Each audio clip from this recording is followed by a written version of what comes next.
দুর্গাপূজা উপলক্ষে ভারতীয় ভিসা চালু হচ্ছে 2025 এই সংক্রান্ত আজকের এই ছোট্ট একটি ভিডিওতে আপনাদের সবাইকে স্বাগতম জানাচ্ছি। আমি রয়েছি ফেলাইম চ্যানেলের পক্ষ থেকে আপনাদের সকলের প্রিয় মোহাম্মদ আলামিন হোসাইন এবং আপনাদেরকে সবার আগে ভিসা রিলেটেড সকল সত্য ইনফরমেশনগুলো দেওয়ার চেষ্টা করি। আচ্ছা, আশা করি আজকের এই সম্পূর্ণ ভিডিওটি দেখবেন, তাহলে আপনি অ্যাকচুয়ালি বুঝতে পারবেন সামনে দুর্গাপূজা উৎসব উপলক্ষে ভারতীয় সরকার বাংলাদেশি হিন্দু নাগরিক সহ অন্যান্য নাগরিকদের কোনো ধরনের ভিসা সুবিধা দিচ্ছে কি না সেটা সম্পর্কে আজকের এই ভিডিওতে আমরা বিস্তারিত কথা বলবো। তার আগে ছোট্ট একটি কথা না বললেই নয়, আপনি যদি ভিসা রিলেটেড সকল আপডেট সবার আগে আমাদের এই চ্যানেল থেকে পেতে চান অবশ্যই চ্যানেলকে এখনই সাবস্ক্রাইব করে পাশে আসা বেল আইকন বাজিয়ে অল বাটনে ক্লিক করে রাখুন। আর অলরেডি সাবস্ক্রাইব করে থাকলে আপনাকে অসংখ্য ধন্যবাদ। তো এই ভিডিওতে একটা লাইক দিয়ে আমাদের সাথেই থাকুন। চলুন শুরু করা যাক। তো আমরা রয়েছি বরাবরের মতোই ভারতীয় হাইকমিশনের যে ওয়েবসাইট রয়েছে বাংলাদেশের ঢাকায়, তো এদের অফিসিয়াল ওয়েবসাইটে তো সর্বশেষ আপডেট অনুযায়ী প্রণয় ভার্মার যে দায়িত্বনাধীন যে সর্বশেষ আপডেট দেখতে পাচ্ছেন আপনারা, সর্বশেষ আপডেট অনুযায়ী যদি আমরা খেয়াল করি যে সর্বশেষ সংবাদ বিজ্ঞপ্তি অনুযায়ী বাংলাদেশিদের জন্য ভারতীয় ভিসা হিন্দু সম্প্রদায়ের জন্য বেসিক্যালি সামনে দুর্গা উৎসব উপলক্ষে কোনো আপডেট আসছে কিনা সেটা আমরা দেখব। তো প্রথমে আমরা চলে যাব ইউটিউবে। দেখতে পাচ্ছেন দুর্গাপূজা উপলক্ষে ভারতীয় ভিসা, এটা নিয়ে সার্চ করলে আপনার সামনে অহরহ মিথ্যা ভিডিও চলে আসবে। তো যে ভিডিওগুলো বানাচ্ছে সবগুলোই এআই জেনারেট এবং কি সব কিছুই মিস ইনফরমেশন দিয়ে বানানো, যেটা আপনারা যদি ভিডিওটা প্লে করেন তাহলে বুঝবেন। যাই হোক, আমি এ বিষয়ে আপনাদেরকে সতর্ক করব, আপনারা এইসব ভিডিও থেকে দূরে থাকবেন। আর আশা করি আপনারা সঠিক ইনফরমেশন পাওয়ার জন্য আমাদের চ্যানেলকে ফলো করবেন, যাতে করে সবার আগে আপনি সবগুলো সত্য ইনফরমেশন পেয়ে যান। তো ভারতীয় ভিসা আবেদন কেন্দ্র আইভ্যাক থেকে শুরু করে আমরা হাই কমিশনার পর্যন্ত সকল অফিসিয়াল ওয়েবসাইট দেখব।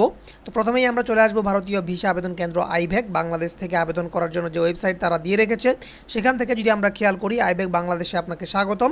তো ভারতীয় ভিসা আবেদন কেন্দ্রের যে 3টি উপদেশ দেওয়া হয়েছে তার মধ্যে প্রথমটি হচ্ছে কোথায় কোথায় আবেদন করতে পারবেন, এক কথায় ভারতীয় ভিসা সেন্টারগুলো কোথায়। উপদেশ নাম্বার 2-এ বলা হয়েছে মেডিকেল ভিসা সম্পর্কিত FRRO এবং FRRO এর অনুমোদন ছাড়া অন্য কোনো হাসপাতালে আপনি রোগী দেখাতে পারবেন কিনা। এবং সর্বশেষ উপদেশটা হচ্ছে আবেদনকারীর আবেদন শুরু করার আগে ভিসার নির্দেশিকাগুলো আপনাকে অবশ্যই পড়ে নিতে হবে, তারা এগুলো আপনাকে উপদেশ দিয়ে রেখেছে। এরপরে বাংলাদেশি নাগরিকদের জন্য সর্বশেষ যে আপডেটটি এসেছিল আইভ্যাক কর্তৃক, সেটা হচ্ছে প্রদেয় ভিসা প্রক্রিয়াকরণ ফি বাড়ানো নিয়ে। আমরা ইতিমধ্যে জেনেছি গত 10ই আগস্ট থেকে ভিসা প্রক্রিয়াকরণ ফি 800 টাকা থেকে বেড়ে 1500 টাকা করা হয়েছে। দেখতে পাচ্ছেন আপনারা এখানে যে গত 8ই আগস্ট 2025 থেকে এটা 1500 টাকা করা হয়েছে, শুধুমাত্র ভিসা আবেদন আর যে পদ্ধতি সেটাকে সহজতর করার জন্য আইভ্যাক কর্তৃক আরোপিত একটি পরিষেবা চার্জ বলে তারা কিন্তু এই আবেদন ফিটা বাড়িয়েছে। তো সর্বশেষ বিজ্ঞপ্তি অনুযায়ী আমরা দুর্গাপূজা নিয়ে এখন পর্যন্ত ভারতীয় ভিসার কোনো আপডেট আমরা এই ওয়েবসাইটে দেখতে পাই নাই।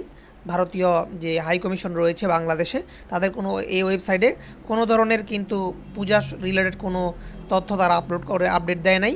তো আমরা চলে যাব আমরা আইভ্যাকে ছিলাম, আমরা চলে আসবো হাই কমিশন অফ ইন্ডিয়ান যে হাই কমিশনার রয়েছে তাদের ওয়েবসাইটে। তো সর্বশেষ আপডেট অনুযায়ী এখানেও কিন্তু তারা কোনো ধরনের পূজা রিলেটেড কোনো ভিসা চালু করবে কি না বা বিশেষ কোনো ভিসা আসবে কি না সেটা নিয়ে কোনো ভিডিও কোনো তথ্য তারা দেয় নাই এবং কোনো নোটিশ তারা কিন্তু এখন পর্যন্ত প্রদান করে নাই।